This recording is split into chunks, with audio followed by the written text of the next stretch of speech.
ইটভাটার মধ্যে আমার হাজার হাজার ইট লুট করে নিয়ে যাচ্ছে এখন। সাতকানিয়ার এউচিয়ায় এসএমবি ইটভাটা থেকে আদালতের আদেশ অমান্য করে আনসার বাহিনীর ইট পাথর লুট ও কবজির জোর দেখানোর প্রতিবাদে সংবাদ সম্মেলন অনুষ্ঠিত।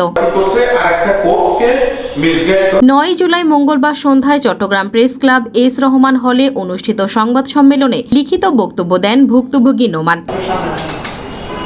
এ সময় তিনি জানান, আমাদের ক্রয়কিত সাতকানিয়া থানাধীন এউচিয়া ইউপিস্থ সনখোলা আশ্রয়ন প্রকল্প সংলগ্ন ম্যানুফ্যাকচার্স ব্রিক্স এসএমবি নামকরণ করে উক্ত ব্রিক ফিল্ডটি আমরা যৌথভাবে পরিচালনা করে আসছি। আমাদের সে ব্রিক ফিল্ড থেকে ওসমান গনি ও আনসারুল হকের নেতৃত্বে স্থানীয় ও পাহাড়ি সন্ত্রাসী বাহিনী নিয়ে এসএমবি ব্রিক ফিল্ডের অফিসে এসে চাঁদা চেয়ে ভয় ভীতি দেখায়। আমার বাড়ি হচ্ছে পাশখালী, আমার ব্যবসা প্রতিষ্ঠান হচ্ছে সাতকানিয়া এউচিয়াতে।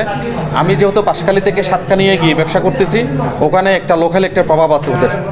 এই প্রভাবটা বিস্তার করে ওরা সন্ত্রাস শেখায় দেয়। আপনারা খবর নিয়ে দেখবেন, আনসার আলী গংরা প্রায় আপনারা গতকাল থেকে 8টা থেকে শুরু করে প্রায় 30 থেকে 35টা ডাম ট্রাক ওখানে ঢুকায় ইটভাটার মধ্যে আমার হাজার হাজার ইট লুট করে নিয়ে যাচ্ছে এখন। আমি এই ব্যাপারে 999 ফোন করার পরে 2 থেকে 3 বার আমি প্রশাসনিক হেল্প পেয়েছি। ওরা আসার পরে ওরা যখন চলে যায়, ওরা তো দীর্ঘক্ষণ ওখানে বসে থাকতে পারবে না, যেহেতু ওদের অন্য আরও কাজ আছে। ওরা যাওয়ার পরে আবার লুটপাট শুরু করে ওখানে নিয়ে যায়। আমার ইটগুলো এখনও নিয়ে যাচ্ছে, এটা চলমান আছে অলরেডি।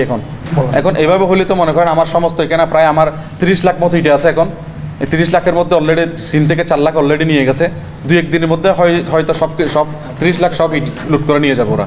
যেটা চাঁদা দাবি করেছে, চাঁদা দাবি করার পরে আমাকে ফোনে 5 লাখ টাকার কথা বলেছে।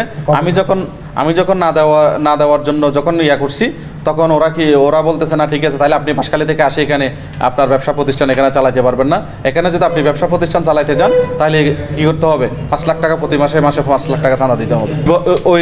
এইটা থেকে আমি একটা সাতকানিয়া থানায় একটা মামলা করেছি, ওদের বিরুদ্ধে চাঁদাবাজি মামলা করেছি। এদিকে ভুক্তভোগী নোমান প্রধানমন্ত্রী, স্বরাষ্ট্রমন্ত্রী, IGP, DIG Chattogram, police super সহ সংশ্লিষ্টদের দৃষ্টি আকর্ষণ করে সন্ত্রাসী ও চাঁদাবাজ চক্রটিকে গ্রেপ্তারের দাবি জানাচ্ছে। আমার মনে হয় বাংলাদেশে এরকম লুটপাট আর কোথাও হচ্ছে না।